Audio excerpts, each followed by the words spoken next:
everyone, Susanna Anderson here from the Are They All Yours blog at StephenAndersonFamily.com. Today I want to show you how to make buttermilk.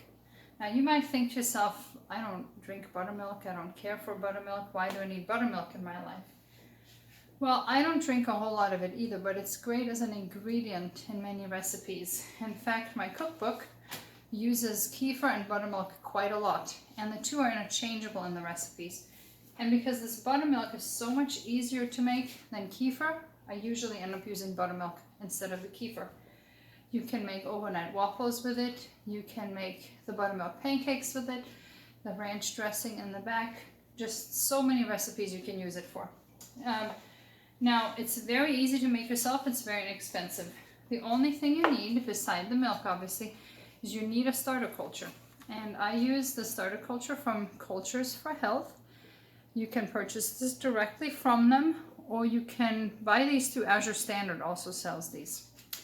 And this is an heirloom style culture, and what that means is that once you culture your first batch and you have fermented buttermilk, you can then, instead of using the starter, keep using the buttermilk to get the next batch going, just like a sourdough starter.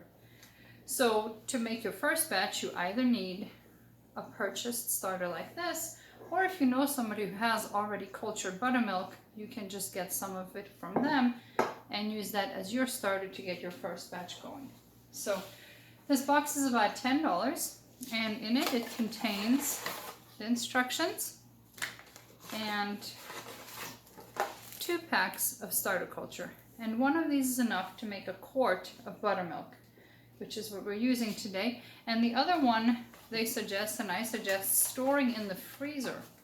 That way it will keep pretty much indefinitely. And the instructions are included. It's just a one-page thing, and it's very, very simple. So basically all you need is 1 quart of pasteurized milk. And the reason why you don't want to use raw milk, which we usually use raw milk, is because the raw milk contains live and active cultures itself, and they can interfere with the fermentation of the buttermilk. So I heat my milk to 180 degrees and let it cool back down to room temperature. Or if you're buying store-bought pasteurized milk, you don't even have to do that. You just need basically 1 quart of regular milk and your starter culture. So this is just for the first batch where I'm using starter culture. Just stir that in. And then we're going to cover that with a paper towel, or you could use a coffee filter secured with a rubber band so it can breathe. And I'm going to put this in a warm spot. And depending on your climate, it will take 24 to 48 hours to make the first batch of buttermilk. It is now the next day. It's been pretty much exactly 24 hours since I showed you how to make buttermilk from the starter culture. So I simply added that to this quart of pasteurized milk, covered it with a paper towel, and because it's so nice and warm here in our climate, it is now set up beautifully. You can see just a little butter fat on top there, and I have nice thick buttermilk. Now 1 quart is not actually enough for us. I don't usually make this little. I just did that to show how to make it from the starter. I have here 2 quarts of milk that I'm going to make into buttermilk. So you need about a 1/4 cup of cultured buttermilk, which is what I have here, per quart. So for these 2 quarts in here, I need about a 1/2 cup of buttermilk. So I'm going to take the finished buttermilk, and like I said, this is an heirloom culture, so you can just keep perpetuating this. You do not have to keep buying the starter. Once you get it activated, like this, nice and thick,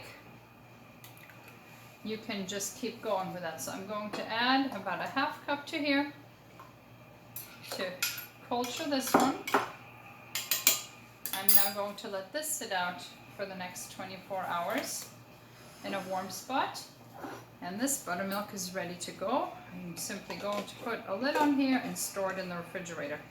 Now one of the main uses I also use this for making sour cream. It's very easy to make sour cream from buttermilk, and I will show you how to do that in another video. Thanks for watching.